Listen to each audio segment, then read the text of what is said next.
1999 was a peak year for the professional wrestling industry. The Monday Night Wars were still in full swing. From the very moment that WCW Nitro came on the air on TNT, it was going to be a battle. Head to goddamn head, Nitro and Raw. It was going to be a goddamn war for the wrestling ages. And boy, was it. They were trading ratings victories.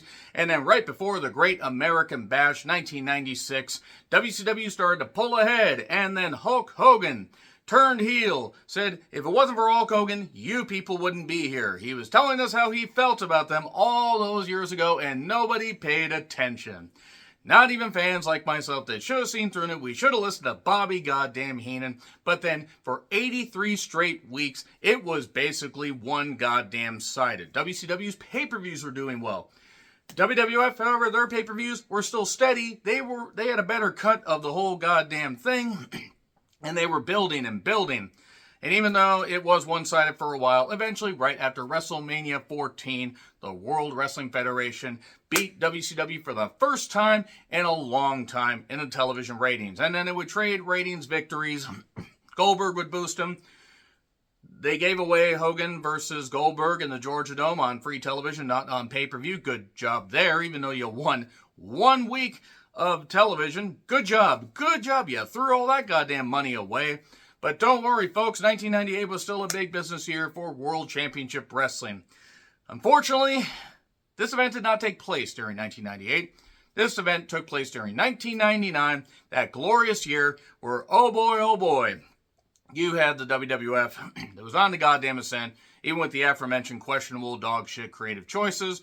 And ECW was on pay-per-view, about to get a deal with TNN, aka the future Spike TV. And their pay-per-views, even though I don't think they ever cracked 100,000 pay-per-view buys, were still doing pretty well, all things considered. And then WCW, the once standard bearer, the one company that used to just set the goddamn tone for the Monday Night Wars. They produced pay-per-views like this. And my oh my, it is no wonder that WCW was out of business before they even got to this point again in 2001. By the time we got to the next year, WCW was absolutely toast. Though you could argue that it was all self-inflicted. I'm John Renton with a retro view / redux of WCW Bash at the Beach 1999. Oh boy. The National Car Rental Center in Fort Lauderdale, Florida. About 13,600 fans, 175,000 pay-per-view buys. The lowest buy rate for any WCW pay-per-view to that point. I'm going to talk about some facts and figures in just a little bit. But yeah, after doing a redux of the 1989 Great American Bash and the 1994 Bash at the Beach, and you just think about the various moments of Bash at the Beach. I mean, the one event that was on the goddamn beach, I had a lifeguard match and had Vader and Hogan in a cage match, and aesthetically looked kind of cool and really wasn't a great event. Had the fucking Renegade on the goddamn show. Yeah, that show looked like goddamn WrestleMania compared to this. And the fans were into enough of the show, but they were also starting to really get kind of frazzled by all the creatively bankrupt, bullshit decisions going on here. And WCW had no idea what they were doing at this point. This did take place on July 11th, 1999, and was a string of 3 straight weeks, basically, of pay-per-views from the respective companies. Heatwave would follow a week later, and then Fully Low would follow a week after that. So, yeah, that's asking a lot of any wrestling fan to basically, divert some of their money and pay for, 3 pay-per-views in a row, and a lot of people did do that. Some people just watch it on tape delay. But, yeah, Bash at the Beach 99. Now, granted, this would do better than the infamous 2000 Bash at the Beach event that did 100,000 pay-per-view buys and was the last one to achieve that mark.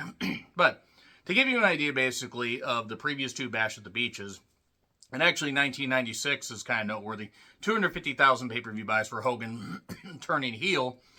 1997's Bash at the Beach in Daytona Beach, 325,000 pay-per-view buys. And 1998 follow-up, in San Diego at the Cox Arena, 580,000 pay-per-view buys. Big goddamn deal. Really, really solid number.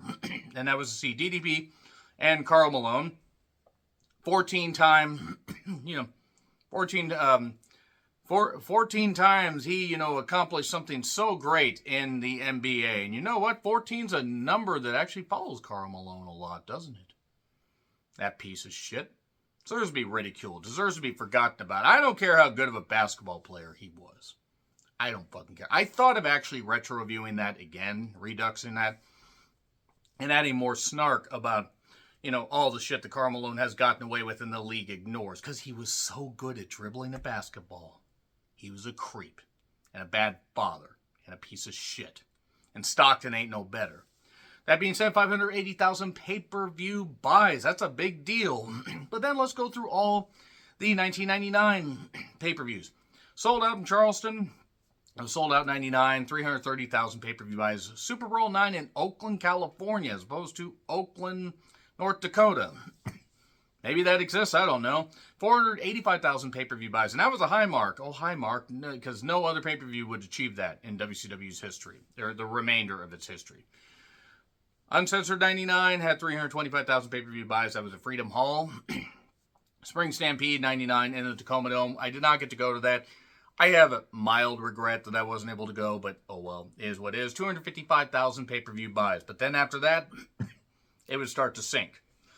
Slamboree at the TWA Dome in St. Louis, and I did retro-review that recently, and it's great. They got about 21,000 people. The problem is, if you look at the capacity for the TWA Dome, it holds significantly more than that. And they had 195,000 pay-per-view buys. So Great American Bash 99 that I did retro-review recently. In Baltimore, Maryland, 185,000 pay-per-view buys. The following pay-per-view, Road Wild 99, the last one in Sturgis. Sturgis just sounds like, something you would say right before you decide to throw up.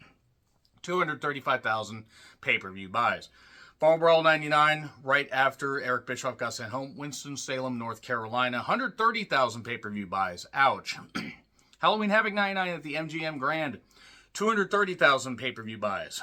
And then Mayhem 99 at the Air Canada Center, easy for me to say, Toronto. And I think it's Toronto. 200,000 pay-per-view buys. That was also the last time a WCW pay-per-view would hit 200,000. That's the last time they would get anywhere close to 200,000. Because Starrcade 99 at the MCI Center, with half the crowd that they had in 98, which was about 1,500 less than the one they had in 97, where they really screwed things up with Sting and Hogan, 145,000 pay-per-view buys. And I think if I remember right, the 1998 edition had about 460,000, so good job there. So the opening package with clips of the main event stuff and no voiceover. So if you had not watched the television, you were just ready to, you bought this on a whim, or you're watching this with a friend, your friend was having to explain to you and basically work overdrive to explain the bullshit going on in WCW. And there you are right there. So now the review starts proper with Schiavone and Heenan on commentary in Hawaiian shirts. You could tell Heenan didn't like Schiavone. Heenan was a much better commentator. I'm not knocking Schiavone. I like Schiavone. I think Schiavone did some good stuff in WCW. I think he can be entertained in AEW. I think he's better as an interviewer. But Heenan was always a better commentator. Pyro, the beach set, looks nice. The crowd is up from the beginning. Mike Tenay is on location in the Junkyard because Ric Flair banned hardcore wrestling from arenas. That's one of the few things that, President Ric Flair did. Mean Gene plugs his hotline, and there we are. So, yeah, we get, by the way, we're almost 12 minutes into the pay-per-view before the first match starts. So Ernest Miller shows up to booze, says that he's going to whoop everybody, or every redneck here, dance, and then call his mama. Then here's Disco. They have a dance contest. Now, they had faced off on a recent Nitro, and Ernest Miller and Disco Inferno had a match that was barely qualifying to be on goddamn WCW Worldwide or Saturday Night at this point. Who thought this was a good idea to have this open a pay-per-view? Who thought this was a good idea to have this on a pay-per-view? Sonny Ono attacks Disco. Disco as a face just didn't work, mainly because Disco is an unlikable douchebag, who looks like a bastardized version of Peter Griffin. And then we got, the ruby slipper shoe things involved, and it's a loaded shoe. And even though Disco hit Ernest in the face while Sonny was trying to distract, Disco didn't get the victory. Disco got kicked with the shoe and lost. Okay, and then Ernest Miller danced. And Judge Mills Lane was talking to Mark Madden, and Judge Mills Lane could have knocked out that fat piece of shit. I'm just going to say that right there. I have nothing good to say about Mark Madden, And if you read up on him, you'll know why, because Mark Madden's just a noted shitbag that certainly didn't respect wrestling, didn't deserve to be in wrestling, and that's all I have to say. Read up about Brian Hildebrand, referee Mark Curtis. Read up about, a tribute show to him. You'll know why. Recaps of Flair yelling at Hugh Morris and then Van Hammer putting him through a table, because pushing Van Hammer in 1999 was certainly going to lead to ratings plummeting even further than they already did. Nothing against Van Hammer. He had a decent look, but he had been in and out of this company since like 1991, and it never worked. When his high watermark was facing off against Cactus Jack in some match, I think at a Clash, if I remember right, yeah, that's saying something. Van Hammer had a winning streak and asked Flair if he could get a shot. And Flair talked to Piper, and Piper said, sure, you get a TV title shot against Rick Steiner. Oh, joy! Rick Steiner totally checked out against Van Hammer, who was never that good. And, yeah, Rick told the fans to bite him, and they had a match that was plodding and bad, and it somehow didn't go that long, but somehow felt like it went on forever. There was a DDT on the concrete floor. Whatever. Rick just... I don't know what the hell Rick Steiner was doing in this match. I mean, he was totally checked out. He would get into real estate and wouldn't, want to deal with trans people. Oh, I'm sorry, that's alleged. But anyway, Van Hammer used a chair. We got no DQ called for that. Rick bites him, seemingly in his little hammer, and then hits 2 low blows. The referee doesn't call it. The referee's staring at all this, by the way. And then hits a Steiner Lion, a Steiner Bulldog, 1, 2, 3. And that was not even an adequate match. That was a match that would barely survive, being in the, on the lineup of WCW syndicated programs. It wouldn't even survive being on Thunder. This was bad. And this pay-per-view is not off to a good start. So we get aerial shots of the junkyard setting. The referee has a hardcore trophy with little fake blood splatters on it. And then we see recaps of Ric Flair giving David Flair the U.S. title. Bless David Flair for trying. He just should have tried to do something else because he was lousy at wrestling. At least he knew it and he got out of wrestling, but good goddamn Christ. David Flair with Arn, Tori, Rick, Charles Robinson, and Asia. Whatever happened to Asia? Also, why was Asia ever allowed near a wrestling ring? Because good goddamn Christ, Asia with a Y. Why didn't you just say we're ripping off China? So, Dean Malenko did the job here. He beat up David Flair until everybody interfered. And then Charles became the referee. Asia got slammed for what she was worth. Absolutely nothing. And David Flair ended up winning because he got clocked with the belt. And then Rick put David on top of Dean. And look, I'm not saying, by the way, that you can't do something to put heat on people.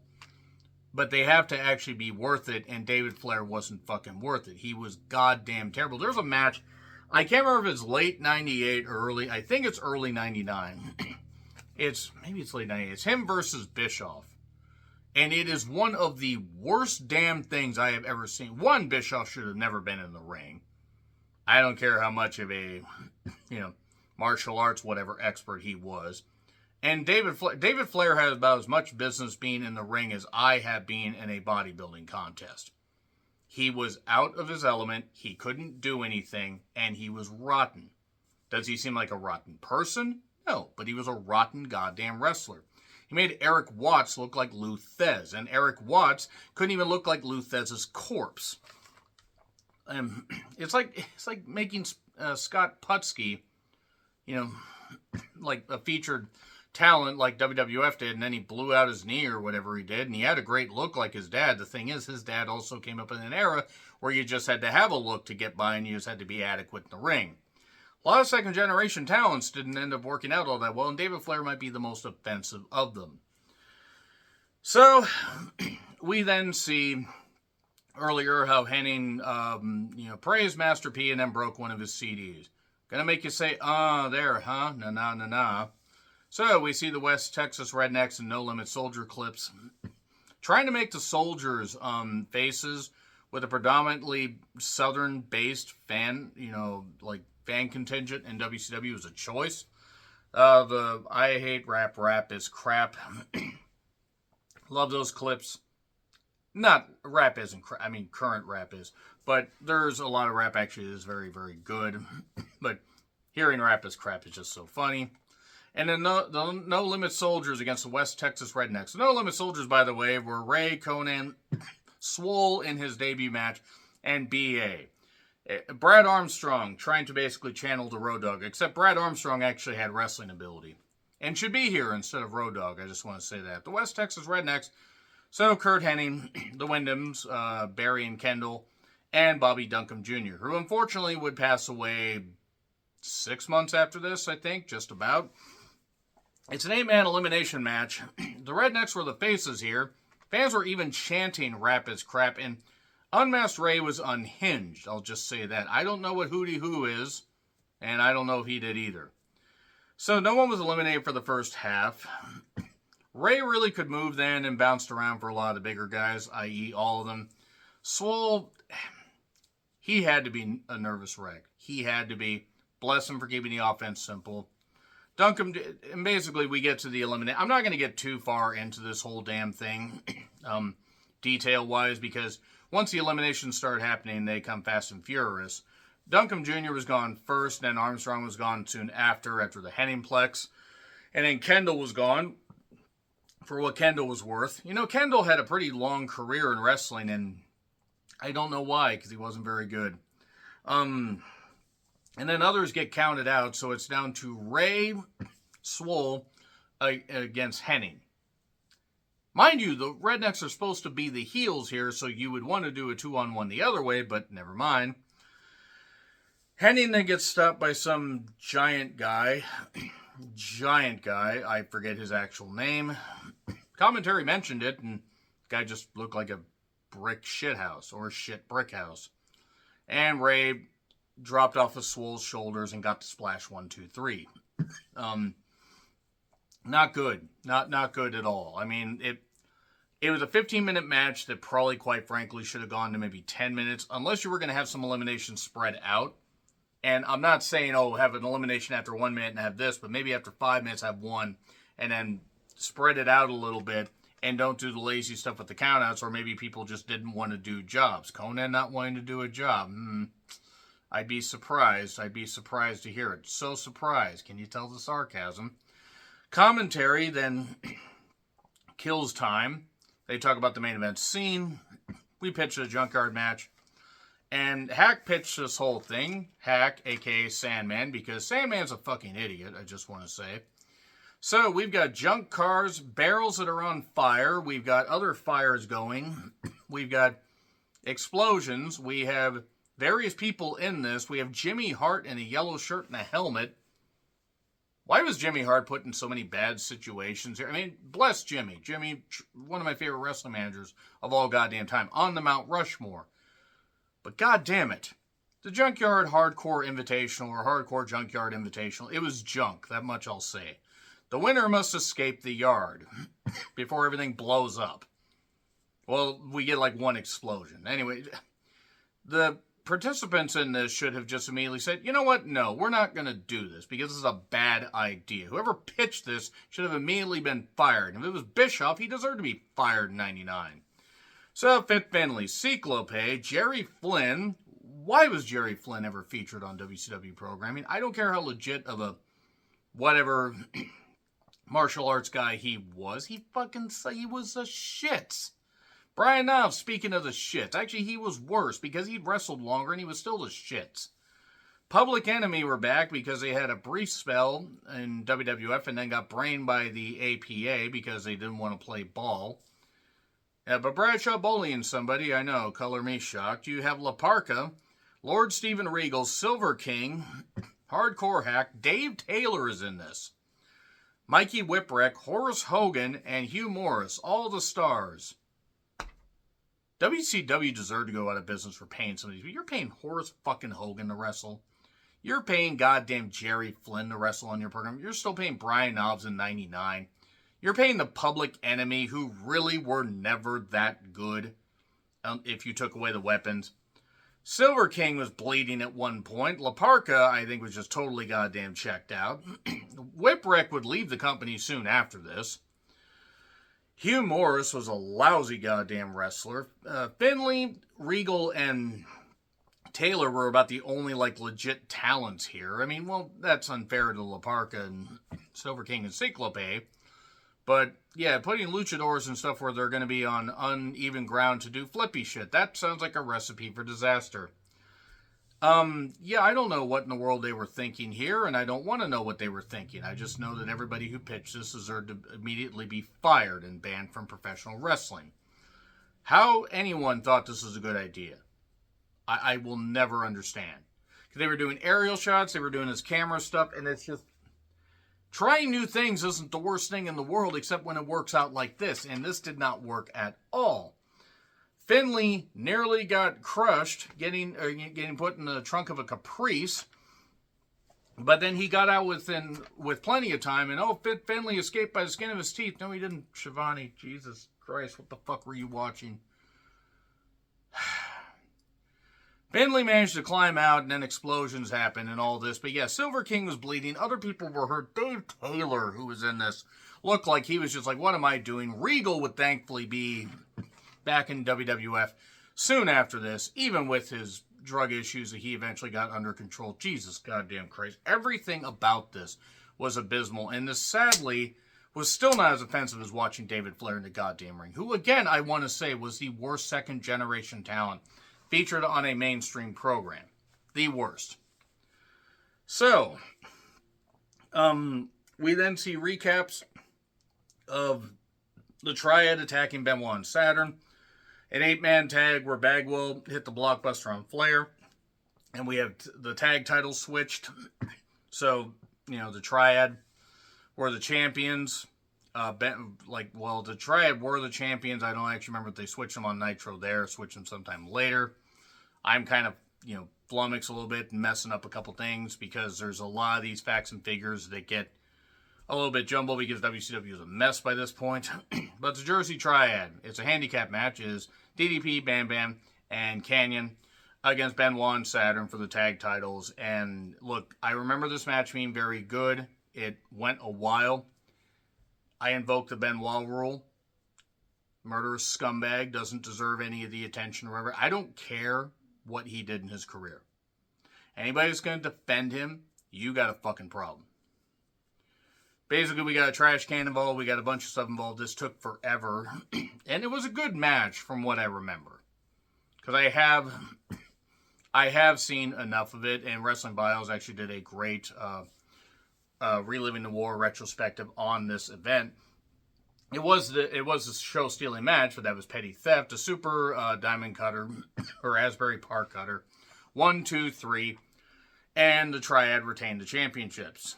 And then Roddy Piper, along with Ric Flair, took on Buff Bagwell with Judge Judy Bagwell in a boxing match with referee Judge Mills Lane, who again could have taken out Mark Madden, and we all would have been better for it. No one wanted to see this. No one. No one wanted to hear Michael Buffer call the ring entrances either because he wasn't any good. But yeah, a worked boxing match. And yes, Piper had to fight on the streets and actually has legit toughness. And Bagwell looked like $1 million. Couldn't talk for shit. But there were this match sucks chance. This was 2-minute rounds, so I think it went to the 4th round. Flair put a substance on Piper's gloves that blinded Bagwell. And Bagwell's like, oh my eyes. He almost got Piper down for the count in the corner. And then they wipe the substance off, Flair does. And then eventually they realize, hey, this isn't going well. Judy, bite his ear. Judy, put a bucket on Piper's head. And then we get a blockbuster and we get a pinfall in a boxing match that should have never been pitched to begin with. This is how they thought pushing Buff Bagwell was a good idea. One, pushing Buff Bagwell as a singles wrestler probably wasn't the best goddamn idea. But boy, what a use of Piper. And I know that Piper was well and truly past his prime by this point, but god damn it. Great way to make your presidents or your co-presidents, whatever, seem effective. When they can't even, when they're running, one of them is running away from Judy Bagwell. Fucking goddamn dumb bitch. Anyway, whatever. recaps of Savage and Nash, and all these shows were just abysmal. Sid was targeting Nash. They did a whole bunch of stuff because everybody hates Nash. There was a point where David Flair couldn't use a taser on Nash because David Flair, once again, is a fucking idiot. Do that and everything. Somebody should have shocked David and said, get out of wrestling. Get out of wrestling. And Russo tried to feature him because Russo's a fucking idiot.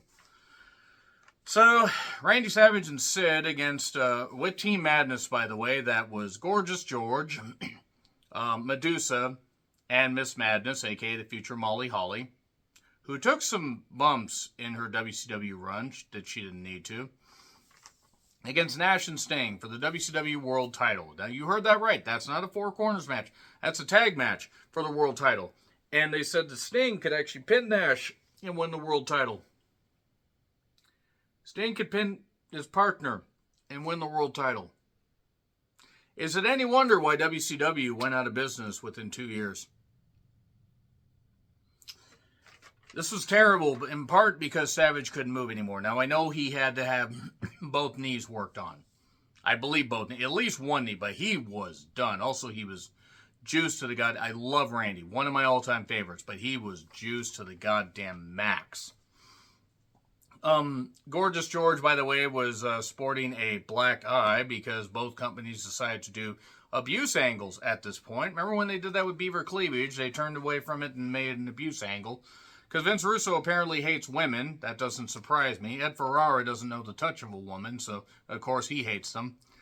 But yeah, Gorgeous George would go in the corner of Nash and Sting.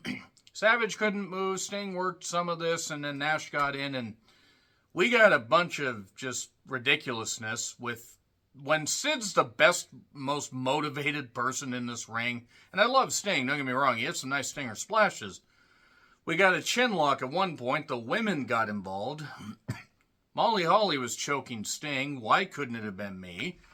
And Nash got splashed. Sting got laid out with a choke slam.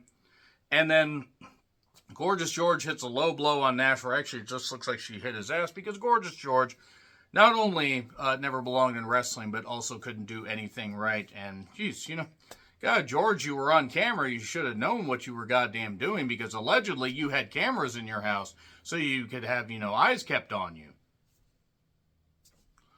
Sure she did. But anyway, Gorgeous George, whatever. That's what happens when you put strippers in goddamn wrestling programs. They aren't any good and don't belong. So, yeah, a low blow, sort of, a slam, and then a sky elbow, 1, 2, 3. And Randy Savage is the new WCW World Heavyweight Champion.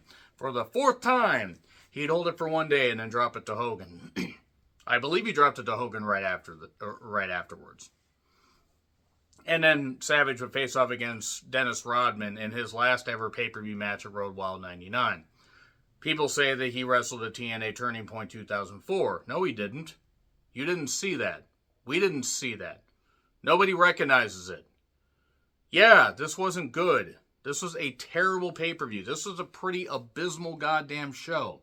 And sadly, wasn't even close to the worst pay-per-view that WCW would end up putting on. I've retro-reviewed pretty much everything that WCW has to offer as far as pay-per-views, outside of a few that I have on the list. And I'll try to get to them this year. But after reliving the entire last year of WCW, back during the pandemic and all the way through to like early 2021, Jesus tap dancing Christ, this was terrible. So yeah, let me know your thoughts on Bash at the Beach 1999 in the comments. Please like, share, subscribe, Twitter handle in the description. I'm Charles Rentlin. I'll see you soon.